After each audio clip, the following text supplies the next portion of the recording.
Hi,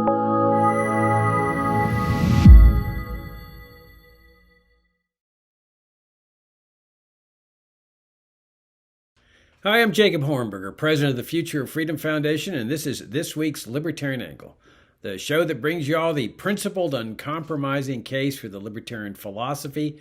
As you can tell, I'm not joined by my co-host, Richard Ebeling, this week. He's a professor of economics at the Citadel, as y'all may know, and he's tied up with some schoolwork.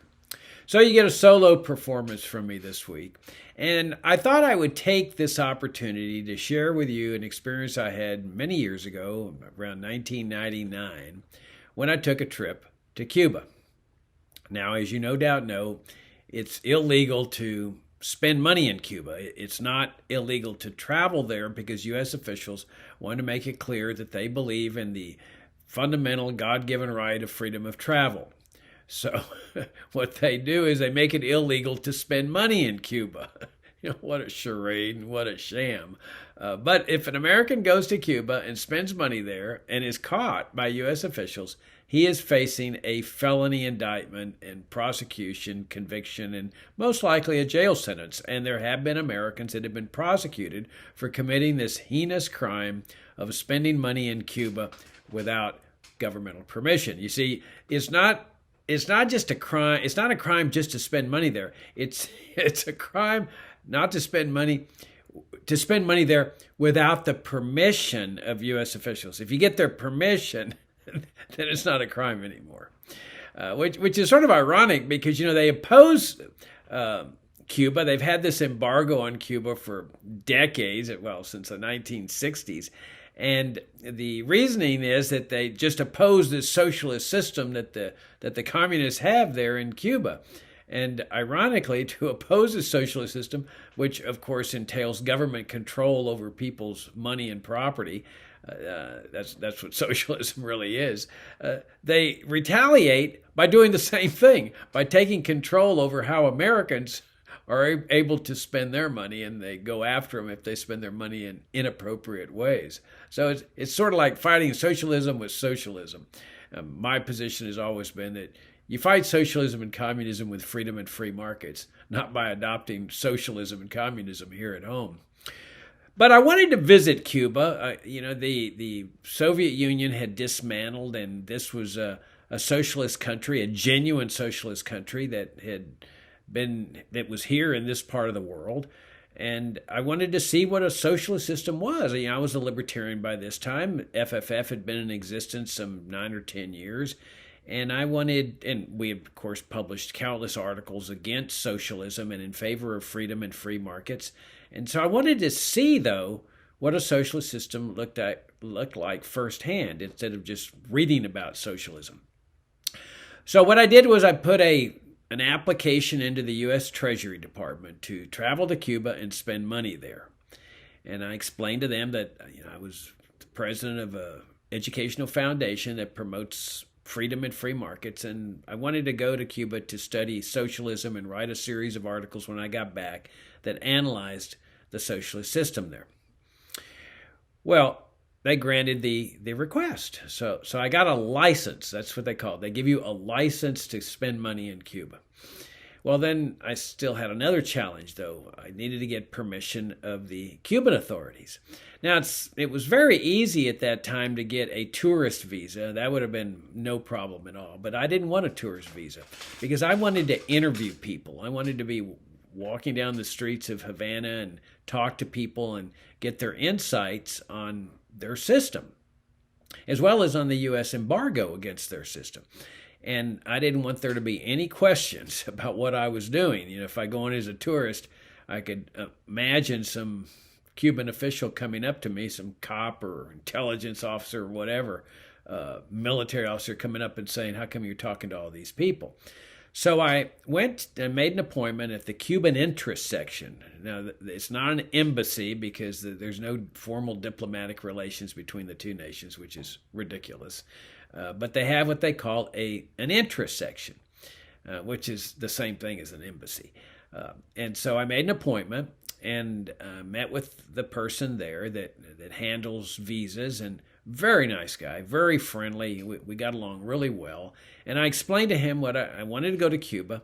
And I emphasized, I told him I was a libertarian. Okay. And now I didn't explain to him what libertarianism was all about.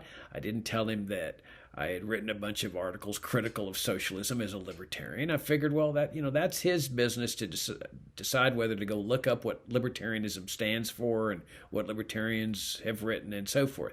I just made it very clear that I was a libertarian and I wanted to go study the situation in Cuba from a libertarian standpoint. But I also emphasized that I had written many articles critical of the U.S. embargo. And that's where his focus went immediately, which I figured it would. And he was very intrigued that here was an American that it was criticizing the U.S. government and the embargo that it had against the Cuban people.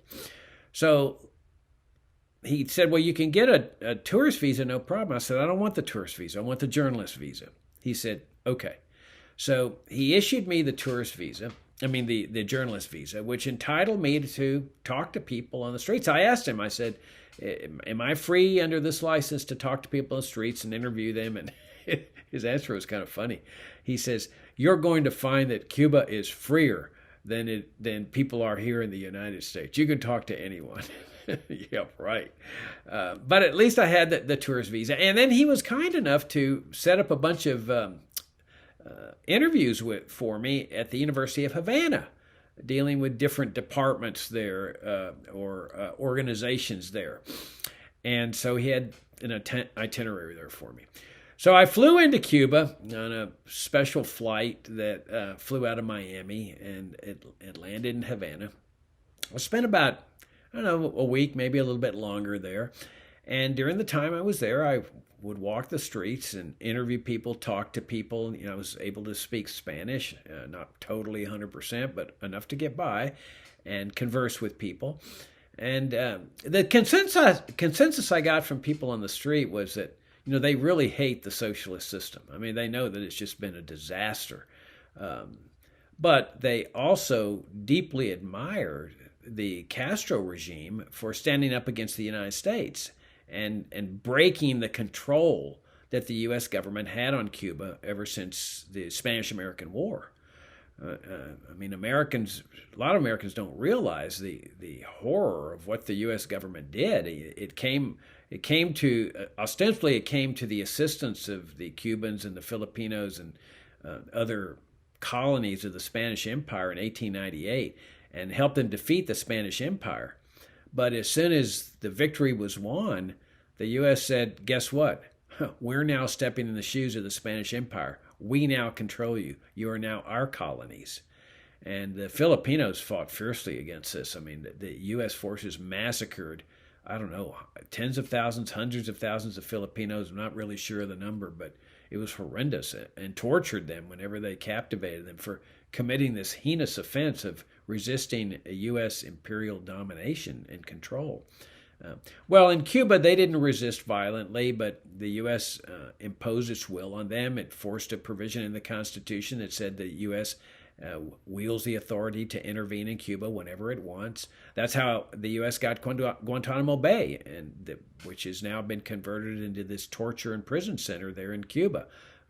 They essentially pressured the Cuban officials to grant this, what amounts to a perpetual lease for a nominal amount of money in a foreign land that, like I say, has been converted into this torture and prison center, which has been a disgrace as far as the U.S. government is concerned. So I went to the appointments that had been set up for me at the University of Havana, and all of them were very cordial and very nice, but they all, except one, gave the official version of events, that socialism is fantastic, that socialism is the future, and they're very proud of Cuba's socialist system. And I didn't engage in any argumentation with them. I didn't figure that was my role. I just would ask questions, and I would say, well, there seems to be a lot of poverty here. How do you reconcile that with the socialism? And their response was always the same. It was very robotic. It was very interesting that the people in these organizations, it was just like they were repeating this official government line, and like they had memorized it or something. And So the response was always the same. Oh, that's the U.S. embargo. The embargo is what makes us poor. And so they blamed the poverty on the embargo, which, one of the arguments that I have long made about why this embargo is so horrific is not just the fact that it targets the Cuban people with impoverishment and death as a way to get regime change, and not only because it operates as a destruction of our economic liberty here at home, but also it provides the communist regime with an excuse for its dismal economic conditions. All they got to do is blame it on the embargo, and that's what kids are taught in their public schools. Yes, they have public schools in Cuba. The state controls education just like it does here, and that's what they teach the kids in public school, is that it's all the embargo. So now there was one organization there at the University of Havana that was different. I was just absolutely stunned that this consisted of young people who were libertarians. I mean, real libertarians. It was just stunning. And they were so nice and so friendly. There was nothing robotic about these people. They immediately knew what I was about. One of them invited me into his home, small place, but he had bookshelves there. And the bookshelves contained books by Ludwig von Mises and Friedrich Hayek, Milton Friedman. I mean, I was absolutely stunned. And then they invited me out to dinner with their spouses. I would say there was probably like maybe 15 people of us there at dinner. We were all sitting around a great big long table at a restaurant there. And of course, all the restaurants were government owned, except with one exception I'll tell you about in a minute. But we just had a great time talking about these ideas, libertarian ideas. And well, I knew that it was a criminal offense in Cuba to question the revolution, which meant questioning the system. You don't do that. And so I asked them, how do you get away with this? I mean, you've got all these libertarian books in there. And they said, well, as long as you couch your criticisms of the system in terms of reforming the revolution, reforming the system, he said, you're okay. You just can't question the system itself. So you have to be very careful that every time you bring up a free market idea or something, this is a way to improve the socialist system. And that if you do that, you're fine. And so I found that interesting. Now, I complied with this. I mean, I'm an American visiting a totalitarian country. I know there's no freedom of speech in Cuba, and I figure, I'm not going to go into this country and start, pontificating on why their system is so bad and so evil and so destructive. I figured that's not a very smart thing to do, and I figure I'm a guest in the country. But I'll tell you about an interesting talk that I actually gave a speech there in Havana, Cuba, and I'll tell you about that. And it was at the invitation of this libertarian group there inside Havana. So as I was interviewing people along the street and everything, people were very nice. I mean, I've traveled throughout Central America and South America, not all countries, but several countries there, and there's something about the Cuban people that is so different. I mean, they're just so super nice. Generally speaking, I mean, everybody was as nice as they could be to me and very genuine, very poor. I mean, I got the sense that they were verging on the point of starvation, and they're very proud though. They'll never ask for any help or any money or anything, but they'll couch things like, well, if you brought any medicines that you don't need, please don't throw them away. We can use them. So they'd couch things like that. And one of the people I met there was a very friendly, gregarious guy, and it was clear, he made it clear that he really admired the United States, and so he offered to serve as my escort, and I compensated him for it. But he showed me around the streets of Havana, and he showed me where the tourists don't go. You see, they have like dollar stores in Havana where you can go buy this, beautiful things and expensive things if you're using dollars. But you never saw any Cubans in there. It was always just foreigners in there. Cubans don't have that kind of money. And so he took me into the back neighborhoods of Havana and took me to a rationing station. Now, this is where people get their food in Havana. I mean, everything's rationed by the state. So they have these huge vats of like beans and other essential things. And then they would scoop, people would line up and like go into the post office or something. And then they would scoop the stuff into their whatever container, and then they would move on and get the next thing. And it's totally different from a grocery store here in the United States. And so, having studied socialism, I was intrigued by this. I mean, I'd heard of ration lines and so forth. We saw ration lines during the oil embargo a long time ago when the U.S. Put price controls on. And that, of course, creates long lines and rationing and so forth. But this was food rationing. So I had my camera and I started taking pictures.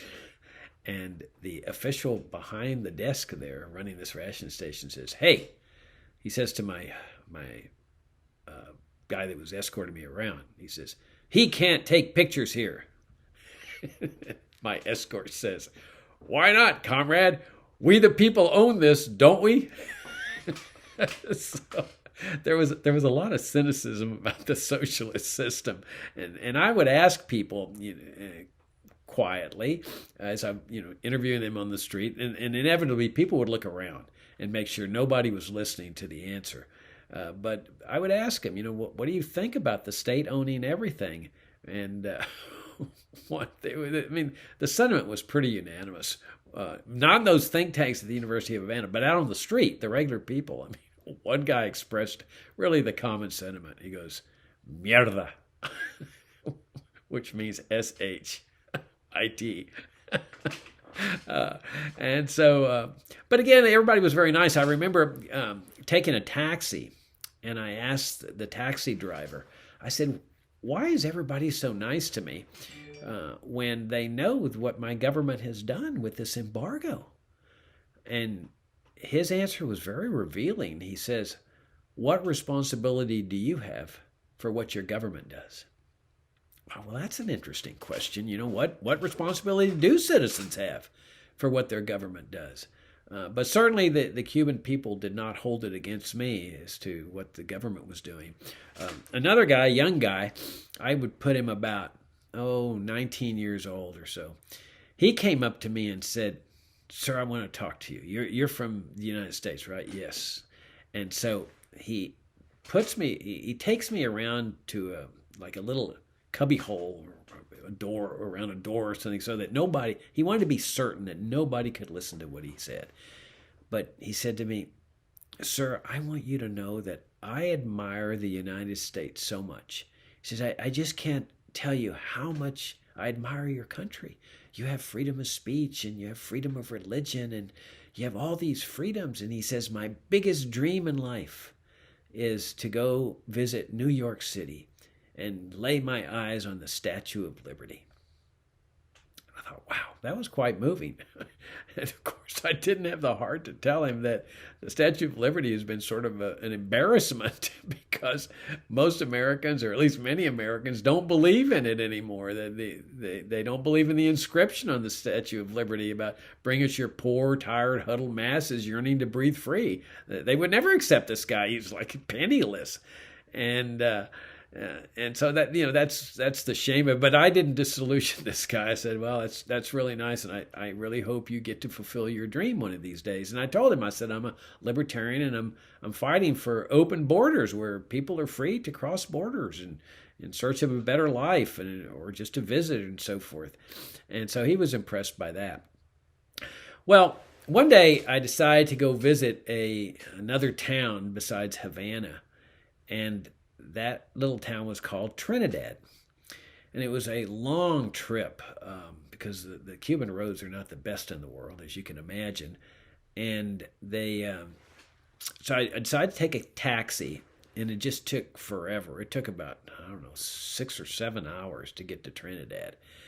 And the taxi left me off there. And there were no taxis there. I got there around dusk or so, about 6 p.m. or so in the afternoon, and there were no taxis there. It was like a small little village, and there were no hotels. I mean, they didn't exist. Now, there are hotels in Havana, but they're state owned, or the state has entered into partnerships with other people. Let me back up a minute and tell you about the restaurants.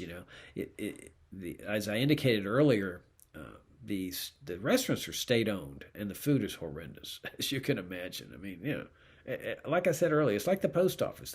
The government owns everything. This is what was so shocking about this system. I mean, I'd read about socialism. I studied socialism. I've read Austrian economics and so forth, but it didn't prepare me for the stark reality of living in a totally socialist country. The state owns everything.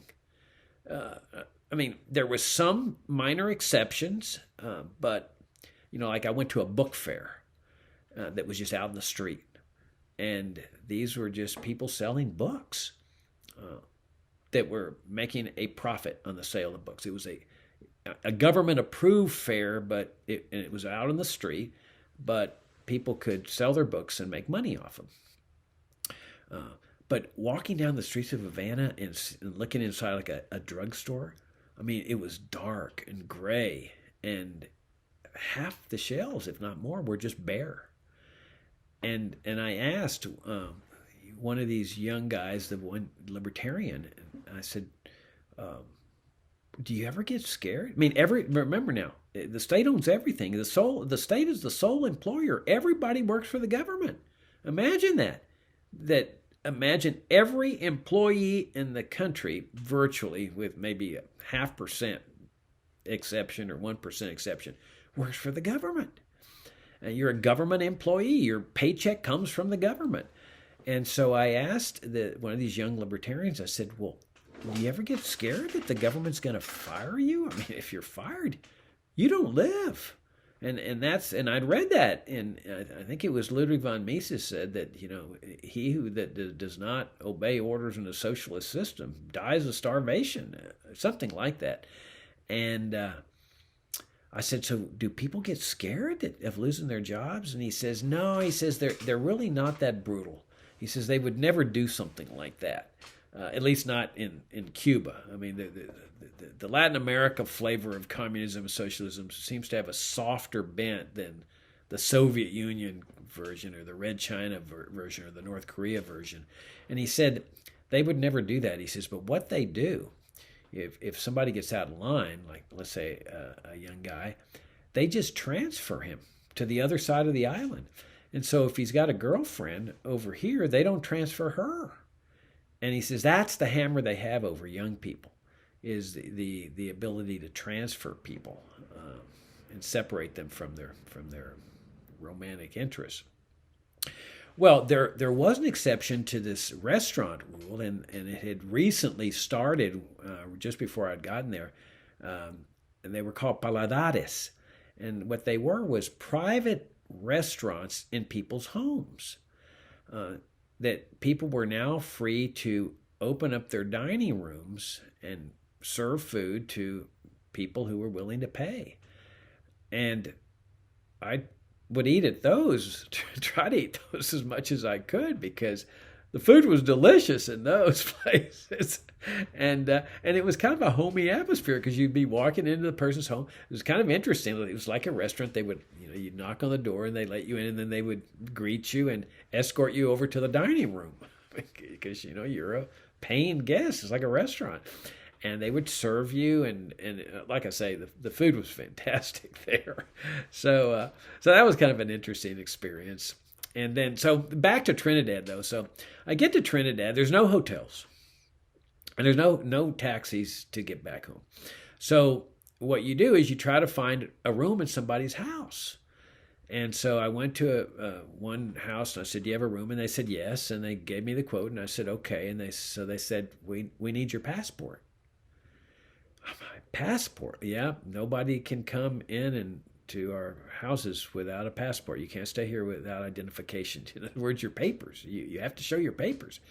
Well, darned if I hadn't forgotten my passport back in my hotel room in Havana. And I said, "I don't have a passport." And there was just this look of fear. And they said, I'm sorry, you have to leave. So I left and I went to the next place, another little house down the road. Says, do you have a room? Yes. Same thing. You can't stay here. You have no passport. You have no papers. And so I was discovering what it was like to live in a socialist country. You got to have your papers, you see. I mean, it's like this immigration police state we have along the border here in the United States. I've often talked about that police state, and I've tried to explain to people this is what life's like in a police state, that you have to have your papers when you're traveling along the border, especially if you're dark-skinned, because they have highway checkpoints and so forth. And they board Greyhound buses asking for people's papers. So I finally got to one where the lady said, how do you plan on getting back to Havana? And I said, well, maybe I can find a taxi. And she says, oh no, you'll never make it because they're highway checkpoints. It was like, oh my gosh, I'm in the United States, in the American Southwest, where there's highway checkpoints. The same types of highway checkpoints we have in the American Southwest, they have in communist Cuba. These are checkpoints where they stop people and say, we need to see your papers. And if you don't have your papers, she told me, if you don't have your papers, it is a virtual certainty that you will be arrested and thrown into whatever jail you happen to be, that checkpoint happens to be at. Well, that wasn't a very attractive thing. And so I said, well, can I stay here? And she says, look, we're required to get the registration of every person that stays here, because they come in and check our books. They want to know who stays here. I mean, this is the surveillance state in action. I mean, this is the NSA, right there in Cuba. And so I finally said, look, why don't we agree on a generous price for this room? Like twice the price she was quoting me. And that caught her attention and said, okay, that's worth the deal. She says, just don't sign the registry at all. So I was able to stay there, and so I decided to get out of town, but I decided that I had a much better chance of getting back to Havana by flying there, because they had planes flying from Trinidad to Havana. So I went to the airport, and I don't know why I thought it was going to be any better there, because obviously, they're going to ask for your papers at the airport, but I just figured I'd try my luck. And so I went up to the desk clerk, and this was a period of time when there was more positive relations developing between Cuba and the United States, and an American baseball team, a professional baseball team, was coming into Cuba to do some exhibition games against Cuban baseball teams, and everybody was talking about this. So when I reached the ticket agent and I told him I wanted to go to Havana and everything, he started to write it out. I knew he was going to ask for my papers. So I said, hey, what do you think of the baseball game? This is in Spanish, and he goes, oh man, exciting. I said, well, which team are you rooting for? And he laughed. He says, Cuba, of course. And I said, let me tell you something, I'm rooting for Cuba too. And so we hit it off, and he wrote out my plane ticket and never asked for my papers. so I got back to Havana. So this is my trip. Now, when I got back, I got into super hot water with the Cuban guy at the Cuban intersection. Then I wrote a series of articles that you can find. You can Google Libertarian Visits Cuba, Part 1, 2, and 3. It's on the FFF website. And in this series of articles, I, of course, criticize the embargo. I mean, this is a disaster. It is the destruction of the economic liberty and the rights of the American people. You got a right to spend your money anywhere you want. And that's as a fundamental God-given right as the freedom of travel and freedom of speech and freedom of religion. The fact that this government, in the name of fighting communism, is adopting communist countries, it is an absolute disgrace. So, of course, I wrote in my article the critique of the embargo. And not only for that reason, the destruction of American liberty with a justification of fighting communism, but also the targeting of innocent people. I mean, these are good people, and they're impoverished, not just because of their socialist system, but also because of the embargo. It's like a vice. You got a vice with two sides of it, and it's squeezing the Cuban people. On one side of the vice is socialism, and the other side of the vice is the embargo. And without the embargo, you'd have Americans going into Cuba and talking to Cubans, bringing ideas to Cuba. In fact, my hunch is the Cubans would figure out a way to keep Americans out because they'd see the danger. And of course, with economic prosperity, Cubans would start rising in terms of standard of living. And that's the perfect counterweight to an omnipotent government. People that are suffering death by starvation or the threat of death by starvation, they're living just barely, paycheck to paycheck, and trying to just find some food, they have very little incentive to be thinking about violent revolutions that are going to bring about regime change. So my series of articles, of course, criticize the embargo, which I had told this guy at the Cuban intersection that I had written. But then the other part is criticizing the socialist system, saying that that's the other side of the vice that's bringing poverty to these people. But of course, I made it clear that they were absolutely right in breaking the control that the U.S. government had. I mean, the U.S. government had controlled Cuba for 50 years or so, with generally a series of right-wing dictators, like Fulgencio Batista, the right-wing dictator that preceded Castro, that Castro knocked out. Well, it's like standard Latin America stuff, pick your poison, a right-wing dictator or a left-wing dictator. But there's very few people that are talking about libertarianism. With open borders, people could be flooding into Cuba, assuming the Cuban officials permitted it, and talk about libertarianism and bringing libertarian ideas. That's the best way you fight this thing. Well, I get a nasty, nasty letter from the guy at the Cuban intersection who had granted me the license. He was furious that I had criticized socialism. And he said that I had misled him. He says, you never told me that you were going to write articles criticizing socialism. So he obviously had gotten into hot water with his people back in Cuba because he had set up this whole itinerary and set up all these think tanks and so forth. And he was operating on the assumption that I was only going to criticize the embargo, and I suppose he figured I was going to just praise Cuba's socialist system. And I wrote back and I said, look, dude, I told you I was a libertarian. I made it clear I was a libertarian. I was the president of a libertarian educational foundation. The fact that you didn't go look up what libertarianism means, and the internet was going on, all he had to do was just look up libertarianism on the internet, and he could have seen what we were all about. I said, that's your responsibility. Don't lay that off on me. I don't have the responsibility of teaching you what libertarianism is all about, including our opposition to socialism. But, of course, that sealed my fate. I can never go back to Cuba again unless there's some kind of regime change or openness that takes place there, because I think that guy might still be there. So anyway, that's my trip to Cuba. If you'd like to know more details, you can, like I say, look up A Libertarian Visits Cuba, parts 1, 2, and 3 that I wrote back in 1999. That's this issue of the Libertarian Angle. If you're not subscribing to FFF Daily, I highly recommend it. We consider it the best, most principled, purest libertarian daily commentary page on the internet. We've been publishing it, 20 years or so. We've got our monthly journal, Future of Freedom, that we've been publishing for 33 years. That's by subscription. We've got our YouTube channel, of course. And we've got our website where there's 33 years of principled, uncompromising articles and perspectives and great videos and conferences on the libertarian philosophy. On that note, we'll wrap it up. Thanks for tuning in, and I look forward to seeing you next week.